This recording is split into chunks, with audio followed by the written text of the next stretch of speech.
환영하고 축복합니다. 우리는 하나님을 기대하고 이 자리에 모였습니다. 오늘 이 밤에 하나님께서 귀한 말씀을 여러분들에게 주실 줄 믿습니다. 여러분 그 말씀을 믿음으로 수용하시고 또 그 믿음으로 여러분들 우리가 열매를 좀 맺는 귀한 밤이 되었으면 좋겠습니다. 그리고 더욱더 우리가 하나님의 사람으로 더욱더 강하게 거듭나는 그런 귀한 시간 되기를 소망합니다.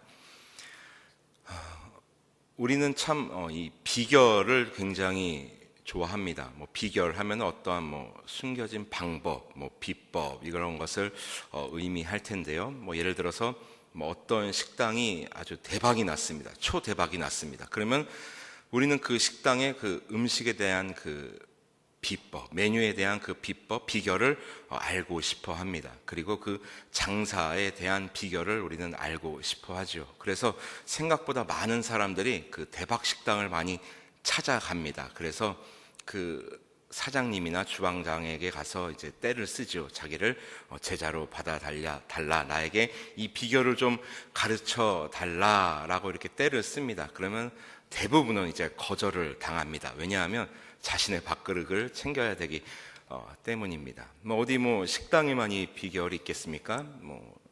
특히 입시철이 되고 이제 입시가 끝나면 이제 학부모님들은 이제 그 공부의 비결을 찾아서 자녀들의 그 공부의 비결을 찾아서 여기저기 이제 수소문하고 이제 알아보고 다닙니다. 그리고 언론에서도 이제 빼놓지 않고 등장하는 것이 그 해의 입시에 이제 수석 입학자라든지 만점자들을 이제 집중해서 조명합니다. 그래서 그들의 공부 비결은 과연 무엇인가, 그들의 공부법은 무엇인가 굉장히 알고 싶어하고 굉장히 그것을 자신의 것, 자신의 자녀에게 물려주고 싶어서 알려주고 싶은 이제 학부모님들이 그렇게 많이 이제 애를 쓰십니다. 그래서 저도 지금도 기억나는 것이 있는데 이제 제가 고등학교 2학년 때 이제 1996년도입니다. 당시 이제 서울대 법대를 수석으로 들어간 이제 전국 수석이죠. 이제 이제 수능을 본 이제 수험생을 이제 인터뷰를 했는데 이제 서울 법대를 들어갔습니다. 그러니까 당연히 이제 모든 언론이 그 학생에게 물어봤겠죠. 이제 공부 비결이 뭡니까? 어떻게 공부했습니까? 그러니까 뻔한 대답 있죠. 그러면서 국영수 위주로, 교과서 위주로 열심히 공부했습니다라고 말하면서 그 학생이 이런 말을 했습니다. 공부가 가장 쉬웠어요. 이런 망언을 했습니다. 그리고 실제로 공부가 가장 쉬웠어요라는 제목의 책이 출판되었고 이제 그 학생이 쓴 책이죠. 그리고 베스트셀러에 이르게 되었고 저희 부모님이 저에게 그 책을 사주셨습니다. 물론 저는 단 한 번도 읽지 않았습니다. 그래서 이 공부의 비결을 또 알고 싶어 해서 또 많은 학부모님들이 또 학생들이 또 그것을 찾아서 여기저기 수소문하고 다닙니다. 그래서 저도 이제 살아오면서 이 어떤 비결을 정말 알고 싶었던 것이 하나 있었습니다. 제가 이제 알고 싶었던 비결은 바로 이제 제가 늘 하는 얘기지만 저는 이제 요리사가 꿈이었잖아요. 이제 그 요리하는 것에 대한, 음식하는 것에 대한 비결을 알고 싶었습니다. 어떤 특정 메뉴에 대한 비결이 아니라 모든 요리를 어떻게 하면 맛깔나게 맛있게 할 수 있을까 하는 것이 저의 주된 관심사였습니다. 그 비결은 과연 무엇일까? 늘 제 머릿속엔 그것이 꽉 차 있었습니다. 그것이 제 고등학생 시절에 이제 저의 삶을 지배했던 큰 주제였습니다. 어떻게 하면 요리를 맛있게 할까? 그래서 이제 저는 이제 지금은 이제 고인이 되신 고 하선정 선생님께 가서 직접 이제 교육을 받았습니다. 그래서 저도 가장 막내로서 들어가서 이제 교육을 받게 되었고, 그래서 열심히 수업 받으면서 이제 선생님께 틈틈이 질문했죠. 선생님, 이렇게 너무 요리가 맛있습니다. 이 비결이 뭡니까? 비결이 뭐예요? 물어보면은 선생님은 똑같은 대답만 하셨습니다. 먹는 사람을 생각하고 만드셨다라고 말씀합니다. 너무 특별한 말씀이 아니라서 실망했죠. 그러나 가만히 생각해 보면 그 요리사들이 자주 하는 실수 중에 하나가, 가장 큰 실수 중에 하나가 먹는 사람을 생각하면서 음식을 하는 것이 아니라 자기 만족을 위해서 음식을 만드는 데 있습니다. 이 음식을 만들었을 때 누군가가 맛있게 먹어줄 때 그 음식은 빛이 나게 되어 있습니다. 그리고 요리사라면, 주방장이라면 자기의 만족, 자기의 취향대로 만드는 것이 아니라 손님의 입맛에 맞게 손님을 먹는 사람을 생각하며 만드는 것이 너무나 당연한 원칙입니다. 그래서 하선정 선생님은 그것을 저에게 말씀해 주셨고요. 그리고 제가 선생님께 사사받으면서 곁에서 봤던 저만이 훔쳤던 비결이 하나 있습니다. 그것 중에 하나가 바로 청결이었습니다. 청결. 선생님은 어떤 요리를 하시든지 간에 뭐 생선 요리나 고기 요리나 뭐 찌개를 끓이실 때, 요리를 하실 때 이 주방을 한 번도 흐트러뜨리신 적이 없습니다. 왜 우리들 요리하면은 뭐 이렇게 야채 다듬고 채소 다듬고 고기 손질하고 생선 다듬고 뼈든 그냥 싱크대로 이렇게 다 버리잖아요. 그런데 선생님은 항상 하나 재료 정리하시고 닦으시고 따로 모아오시고, 좀 번거롭지만 이것을 그렇게 순간순간 그것을 하셨습니다. 그래서 선생님께서 요리를 하신 그 요리 그 주방을 보면은 이것이 과연 요리를 한 주방인지 아니면은 모델하우스의 주방인지 모를 정도로 굉장히 깨끗했습니다. 그러니 당연히 선생님의 요리는 깔끔하고 맛이 똑 떨어지는 그야말로 천하일미였던 것입니다. 그래서 찌개를 끓이실 때도, 여러분 찌개 끓이시면 아실 겁니다. 이제 찌개가 끓으면서 이제 그 넘쳐 흐르잖아요. 그러면 고춧가루가 막 냄비에 눌러붙지 않습니까? 그것도 일일이 다 숟가락으로 이렇게 다 긁으시면서 끓였습니다. 그래서 저도 이게 버릇이 돼서 찌개를 끓일 때 찌개 앞에서 망부석처럼 서 있으면서 하나씩 이제 거품 걷어내고 찌개를 이제 걷어내고 그렇게 합니다. 자, 그것이 이제 비결이라면 비결인 것인데, 그런데 문제는 제가 깨달은 이 비결은 모든 요리에 해당되는 것이 아니라는 겁니다. 요리사마다 또 요리를 가르쳐주는 선생님마다 그 방법들이 다 다르기 때문에 절대 진리는 없다는 것입니다. 요리에 있어서는 어떤 절대적인 비결은 없다라는 것입니다. 혹시 여러분 가운데 주식하는 분들이 계실지 모르겠습니다. 주식에도 뭐 수많은 비결들이 있다면서 이제 수많은 이제 정보들이 돌고 있죠. 이렇게 하십시오, 저렇게 하십시오. 그런데 제가 주식에 있어서 절대적인 진리 하나 알려드리겠습니다. 이거는 주식이나 부동산이나 모두에게 적용되는 건데 뭐냐면, 내가 사면 떨어지고 내가 팔면 오르게 되어 있습니다. 이건 절대적인 진리입니다. 여러분 꼭 명심하십시오. 자, 이 세상에는 이 비결이라고 하는 것들이 많이 있지만 그것이 어떤 절대적인 기준이 되지 못하고 우리의 삶을 절대적으로 뭐 평탄하게 만사형통하게 이끌어주지 못한다는 것입니다. 그렇다면 우리 삶에 있어서 우리의 인생을, 더 나아가서 우리의 영혼을 구원하고 또 평안 가운데, 평화 가운데, 그리고 영원한 생명으로 인도하는 그 참된 비결이 무엇인지, 그 비결이 무엇인지 오늘 이 밤에 사도 바울 선생님을 통하여 우리가 함께 추적해 보고자 하는 것입니다. 이 비결을 알았던 사도 바울은 그야말로 지금도 위대한 믿음의 신앙의 선배가 되어서 오늘날에도 우리에게 많은 영향을 끼치고 있는 그야말로 위대한 신앙의 선배가 되었습니다. 빌립보서 4장은 특별히 사도 바울이 빌립보 교회와 성도들에게 이제 진짜 하고 싶었던 말들이 이제 기록되어 있습니다. 물론 1장에도 2장에도 3장에도 빌립보 교회와 성도들을 향한 사도 바울의 권면이 쭉 적혀 있죠. 그런데 따지고 보면 이 4장을 기록하기 위한 사도 바울의 포석이었습니다. 1장, 2장, 3장은 그야말로 사도 바울이 진짜 하고 싶었던 말을 하기 위한 포석이었다는 것이죠. 그가 진짜 하고 싶었던 말은 우리가 한 달 전에 살펴보았던 4장 4절에 있습니다. 주 안에서 항상 기뻐하라. 정말 사도 바울이 하고 싶었던 말입니다. 여러분, 기뻐하십시오. 기뻐하십시오. 그러나 지금 이 상황은 기뻐할 수 있는 상황이 아닌 것을 제가 누차 말씀드렸습니다. 사도 바울은 차가운 로마 감옥에서 이제 자신의 형량이 얼마나 되는지도 모른 채, 자신의 삶이 얼마나 남아 있는지도 모르는 채 그렇게 두려움 가운데 살고 있었고, 빌립보 교회 역시 평탄하진 않았습니다. 빌립보 지역은 로마의 퇴역한 군인들이 살고 있었던 그런 지역이었고, 이제 군인들의 특성상 이 국가에 대한 충성심이 뛰어난 그러한 지역이었습니다. 로마보다도 로마법을 더 따르는 그런 지역이었고, 또 안타깝게도 이 시절에 로마의 황제는 네로 황제였습니다. 기독교의 박해를 이끌었던 황제가 바로 네로 황제입니다. 그렇기 때문에 빌립보 교회나 사도 바울이나 기뻐할 것이 하나도 없던 그런 시절이었습니다. 그러나 사도 바울은 기뻐하라고 얘기합니다. 그래서 제가 한 달 전에 말씀드렸습니다. 이 기뻐하라는 말의 뉘앙스가 나는 언제 죽을지 몰라, 나는 이제 끝났어, 나는 이제 더 이상 희망이 없어, 그러나 너희들은 꼭 기뻐하길 바래, 자, 이런 의미가 아니라고 말씀드렸습니다. 사도 바울의 이 기뻐하라는 권면은, 여러분, 나는 지금 이 상황에서, 이 감옥에서 언제 죽을지 모르지만 그러나 나는 주 안에서 기뻐하고 있습니다. 주 안에서 그리스도와 연합해서, 그리스도와 연합하여 그리스도와 코이노니아를 이루어 저는 지금 이 상황도 기뻐하고 있습니다. 그러니 여러분들도 기뻐하십시오. 어떻게? 주 안에서 그리스도와 연합하여 우리 함께 기뻐합시다.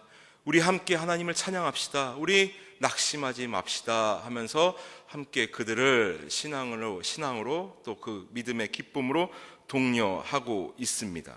그리고 그 사도 바울이 주 안에서 기뻐하라고 항상 계속 얘기하는데, 그가 사도 바울이 더욱더 크게 기뻐했던 또 구체적인 이유가 또 오늘 본문에서 나옵니다. 10절 보십시오. 내가 주 안에서 크게 기뻐함은이라고 되어 있죠. 이 원문의 의미는 이제 격렬하게 기뻐함은, 그러니까 아주 좋아 죽겠다라는 거죠. 자, 내가 아주 좋아 죽겠는 것은, 자, 중요한 게 주 안에서입니다. 자, 그리스도와 연합함에 있어서 내가 좋아 죽겠는 것은, 여러분이 저를 생각하는 것이 이제 다시 싹이 나미니, 자, 여러분들의 그 호의에, 나를 향한 여러분들의 그 사랑의 마음에 제가 정말 너무나 더 기쁨을 느낍니다. 여러분들이 어려운 저를 재정적으로 도와주시고 기도해 주신다니 기쁩니다. 자, 이것을 무엇을 받았기 때문에 기뻐하는 그 기쁨이 아니라, 자, 사도 바울은 지금 1장에서부터 계속해서 지금 이어져 오고 있는 내용입니다. 자, 우리가 그리스도 안에서 은혜와 평강을 함께 누리고 그리스도와 연합함으로 구원에 참여하고 그리스도와 연합함으로 투기와 분쟁으로 그리스도의 이름을 전파하는 자들이 있을지라도 그래도 전파되는 것은 그리스도이기 때문에 우리가 그리스도 주 안에서 그리스도와 연합하여 기뻐하고, 또 그 그리스도와 연합함으로 인해서 복음에 합당하게 우리는 살아갈 수 있으며, 그 그리스도와 연합하여서 어떠한 상황에서도 두렵고 떨림으로 우리는 구원을 이루어 갈 수 있습니다. 그리고 그 그리스도와 연합함으로 인하여 나는 그 표대를 향하여 달려갈 수 있으며 지금도 나는 멈추지 않고 달려갈 수 있습니다. 그리고 그리스도와 연합함으로 인해서 여러분들이 저의 하늘의 상급임을 저는 알고 있습니다. 자, 계속해서 그리스도와 연합함으로 인해서 그 자신의 그 기쁨을 끊임없이 고백하고 권면했습니다, 그들에게. 자, 그런데 이제 드디어 여러분들도 그 그리스도와의 그 연합함의 기쁨을 아셨군요. 여러분들도 드디어 그리스도와 연합하고 그리스도 안에서 저 사도 바울을 한 성도로서, 하나의 성도로서, 믿음의 동역자로서 저를 생각해 주시는군요. 그래서 저는 너무나 기쁩니다. 일방적으로 사도 바울의 권면으로 이제 1장에서부터 3장까지 계속 권면이 이어졌는데, 사도 바울이 하고 싶었던 얘기는 이거였습니다. 여러분, 그런데 여러분들도 저를 그렇게, 제가 여러분들에게 권면했던 것처럼 여러분들도 저를 그렇게 생각하셨군요.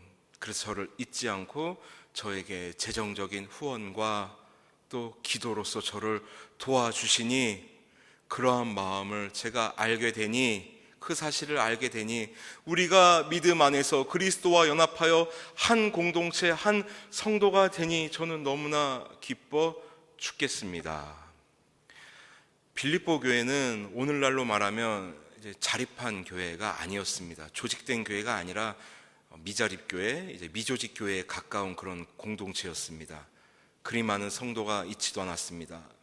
자주색 옷감장사 루디아, 그다음에 로마 감옥의 간수, 그다음에 그렇게 해서 전도된 몇몇 사람들, 그다음에 에바브로디도 정도, 그러니까 그 정도 내외의 사람들이 좀 소수에 모여서 공동체를 이루는 교회라고 부르기에도 작은 그런 공동체였습니다. 그러나 그들이 이러한 상황을 딛고 일어서서 그들 역시 한 사람 한 사람이 성도로서 그리스도와 연합함으로 인해서 그 가운데서 기쁨을 찾고, 그리고 그것을 자신들만 갖고 있는 것이 아니라 사도 바울을 향해서 그 기쁨을 나타냄을 사도 바울은 너무 기뻐하고 있는 것입니다. 그냥 돈 얼마를 줘서 자신을 위해서 기도해줘서 물론 그것도 감사하죠. 그러나 그래서 감사한 것이 아니라 드디어 우리가 한 성도로서 믿음의 교통, 성도의 교통을 이루었기 때문에 사도 바울은 지금 기뻐하고 또 기뻐하고 있는 것입니다. 자, 그래서 이야기하죠. 11절에서 10절 그 후반부에 보면 너희가 또한 이를 위하여 생각은 하였으나 기회가 없었느니라. 그러니까 사도 바울은 알고 있었습니다. 그들이 자신과 믿음의 공동체로서 사도 바울 자신을 생각하는 것은 알고는 있었지만, 그러나 그 거대한 박해 속에, 그리고 또 그 먼 거리를 오가며 또 사도 바울을 돕기가 쉽지 않다는 것을 사도 바울은 알고 있었죠. 그래서 서운하거나 그러지 않았습니다. 서운했다면 빌립보 교회를 그리워하거나 그들을 향하여 편지도 쓰지 않았겠지요. 그들에게 서운했다면 디모데를 추천하고 그를 파송하지도 않았을 것이며, 만약에 서운한 마음이 있었다면, 기뻐하지 않았다면 에바브로디도를 통하여 빌립보서를 전달하지도 않았을 겁니다. 사도 바울은 그리스도와 연합하여 기뻐하였고, 또 그 그리스도와 연합된 성도 간의 연합을 또한 기뻐하였던 것입니다. 그래서 지금 이 격한 감정을 주체할 수 없어서 지금 편지를 이제 그 마무리를 짓고 있는 것입니다. 자, 11절 보십시오. 내가 아쉬워서 그 아쉬운 것을 그들이 채워줘서 이제 고맙다는 것이 아니라는 것을 지금 그가 얘기합니다. 내가 궁핍함으로 말하는 것이 아니니라. 여러분, 제가 없어서 얘기하는 게 아닙니다. 사도 바울은 한 번도 그리스도를 만난 이후로 한 번도 풍족했던 적이 없었습니다. 물론 예수 그리스도를 만나기 전 사울 시절에는 그야말로 앞날이 보장받던 그런 유대 청년이었죠. 그러나 그리스도를 만난 후 하나님의 사람이 되고 나서는 늘 가난과 또 죽음에 쫓기는 그러한 고난의 삶을 살았던 사도 바울이었습니다. 자, 그렇기 때문에 굳이 이제 와서 내가 없는 것, 나에게 없는 것으로 인하여 그 없는 것을 위해서 여러분들이 얼마가 내 돈을 보내주셨다고, 자, 그것으로 인해서 제가 기뻐하는 것이 아닙니다. 왜냐하면 보십시오. 어떠한 형편에든지, 어떠한 상황에든지, 어떠한 환경에든지 나는 자족하기를 배웠노라. 자족, 스스로 만족인데 여기서 중요한 것이 있습니다. 사도 바울이 말하는 이 자족은 나 스스로, 나로부터 오는 만족이 아니라 하나님으로부터 오는, 하늘에서부터 오는 그런 만족이었습니다. 당시 헬라 철학으로 무장된 이 학자들 역시 이 자족을 늘 얘기하고 다녔습니다. 여러분, 자족하십시오. 그러나 그 철학자들이 말하는 자족은 내 안에 있는 모든 것들을 버림으로 인해서, 내 안에 것들을 무로 만들므로 인해서 만드는 자족이었습니다. 즉, 약간 불교 용어를 빌리자면 해탈? 약간 이렇게 얘기할 수 있을까요? 자, 그런 상태로 만든 자족이었습니다. 그러니까 이 자족이 쭉 이어질 수 없는 일시적인 자족이었습니다. 나로부터 출발했기 때문에 영원할 수도 없는 그런 불안한 자족이었습니다. 하나님으로부터 오지 않는 자기로부터 오는 자급자족이었습니다. 그러나 사도 바울이 말하는 자족은 하나님으로부터 오는 만족, 굳이 말하면 신급자족이었습니다. 하나님으로부터 오는 만족. 그렇기 때문에 하나님으로부터 오는 그 은혜로 인하여, 하나님으로부터 오는 그 평강으로 인하여 자신은 어떠한 상황이든지 만족한다고 합니다. 왜요? 그리스도와 연합했기 때문에, 그리스도와 코이노니아를 이루었기 때문에, 주 안에 있었기 때문에 사도 바울은 어떠한 상황에서든지 자족하기를 배웠다는 것입니다. 그런데 나의 이 자족의 이 비결을 빌립보 교회 성도님들 또한 깨달으셨다니 저는 너무나 기쁩니다. 이런 의미입니다. 즉, 우리가 믿음으로 드디어 하나가 되었다는 것을 내가 직접 확인하니 너무나 기쁩니다 라는 것입니다. 여러분, 우리가 한 믿음의 공동체로서 이 신앙생활할 때 참 많은 기쁨의 순간들이 있지만 특별히 너무나 가슴 벅차게 기쁜 순간이 있죠. 그것이 언제입니까? 우리가 한 믿음 안에서 한 아버지를 함께 섬기며 우리가 하나 되었을 때 특별히 더 여러분 가슴 벅차지 않으십니까? 예수 그리스도가 아니었다면 만날 수 없던 우리가 믿음으로 만나게 되고 주 안에서 우리가 또 그리스도와 연합하고 우리가 그리스도 안에서 믿음으로 하나가 되어서 한 분 하나님을 섬기며 나아갈 때 우리가 하나가 될 때 거기서 나오는 기쁨은 이루 말할 수가 없습니다. 사도 바울이 지금 그 기쁨을 이야기하고 있습니다. 그러면서 오늘 이렇게 마무리를 짓죠.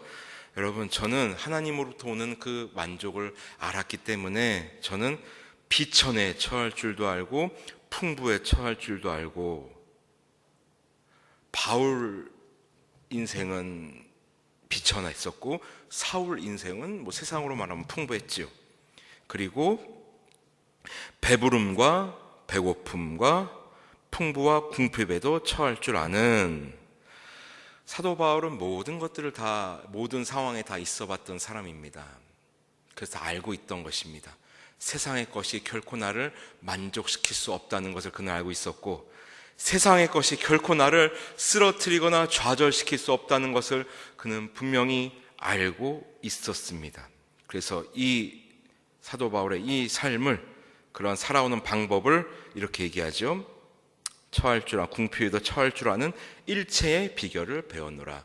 나의 삶이 그렇게 살아갈 수 있는 모든 방법을 깨달았노라 라고 얘기합니다. 그 방법은 바로 그리스도와 연합입니다.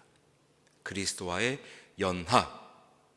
그렇기 때문에 그는 1장에서부터 은혜와 평강을 얘기할 수 있었고, 전파되는 그리스도로 인하여 기뻐할 수 있었고, 복음에 합당하게 살아가는 삶을 권면할 수 있었고, 그 스스로 역시 감옥에서 포기하지 않고 구원을 두렵고 떨림으로 이어갈 수 있었습니다. 그리고 모든 것이 제한된 상황에서도 빌립보 교회를 향하여 디모데를 추천해서 보내고 에바브로디도를 다시 돌려보낼 수 있었습니다. 그리스도와 연합했기 때문입니다. 그리고 그리스도와 연합했기 때문에 빌립보 교회와 성도들이 자신의 하늘의 그 상급인 것을 알았습니다. 그리고 그 신앙의 종착점인 새로운 표대를 향하여 달려갈 수 있었고, 무엇보다 그리스도와 연합했기 때문에 그는 주 안에서 항상 기뻐할 수 있었던 것입니다. 그러므로 사랑하고 존경하는 우리 성도 여러분, 주 안에서 하나 된 우리 성도 여러분, 여러분은 무엇과 하나가 되셨습니까? 무엇과 연합이 되셨습니까? 이것을 다른 말로 하면 여러분 무엇의 지배를 받으십니까? 여러분 돈과 연합이 되셨습니까? 바꿔 말하면 돈의 지배를 받으십니까? 아니면 혹은 하나님보다 더 의지하는 누군가가 있습니까? 어떤 사람에 의해 지배를 받으십니까? 그 사람과 연합하셨습니까? 혹은 여러분들 스스로 자아의 지금 지배를 받으십니까? 여러분 자아와 하나가 되셨습니까? 여러분 무엇과 하나가 되셨습니까? 잊지 마십시오. 세상의 것과 연합된다면, 세상의 것의 지배를 받는다면 그 끝은 분열입니다. 해체입니다. 나만 아는 것이 없습니다. 그러나 그리스도와의 연합을 우리가 일평생 유지하고 그것을 지향하며 살아간다면 우리는 그리스도와 더불어 영화로운 존재가 될 것입니다. 그리스도와 참된 연합을 이루게 될 것이고, 하나님의 지배를 받는 하늘의 시민권자가 될 것입니다. 특별히 우리가 지금 사순절 마지막 주간을 보내고 있습니다. 이제 돌아오는 주일은 종려주일이고, 다음 주는 고난주간, 그리고 다음 주일은 부활주일을 맞이하게 될 것입니다. 여러분, 그리스도께서 왜 하늘 보좌 버리시고 이 땅 가운데 내려오셨습니까? 바로 우리와 연합하시기 위함인 것입니다. 그리고 그 그리스도는 지금도 순간순간 우리를 연합의 세계로, 하나의 주님과 하나 되는 세계로 우리를 초청하고 계십니다. 그 초청에 날마다 매 순간 응답하는 우리가 되었으면 좋겠습니다. 다른 어떠한 것과 하나 되는 것이 아니라 오직 그리스도와 연합하는, 그리스도와 하나 되는, 날마다 주 안에서 살아가는, 그리스도가 우리의 삶의 참된 비결이 되는 그러한 복된 삶을 살아가는 우리가 되었으면 좋겠습니다. 뿐만 아니라 우리 그러한 한 사람 한 사람이 참된 교회가 되고 성전이 되어서 그 성전 한 사람 한 사람이 모여서 함께 지어져가는 아름다운 공동체가 되기를 소망합니다. 우리가 그러한 삶을 살아가고자 우리가 다짐하고 결심하고 살아갈 때 주님께서는 날마다 한량없는 은혜로 우리의 삶을 채워주실 것입니다. 날마다 그리스도와의 연합을 이루어 가시는, 삶의 참된 비결을 이루어 가시는 우리 모두가 되시기를 주님의 이름으로 소망합니다.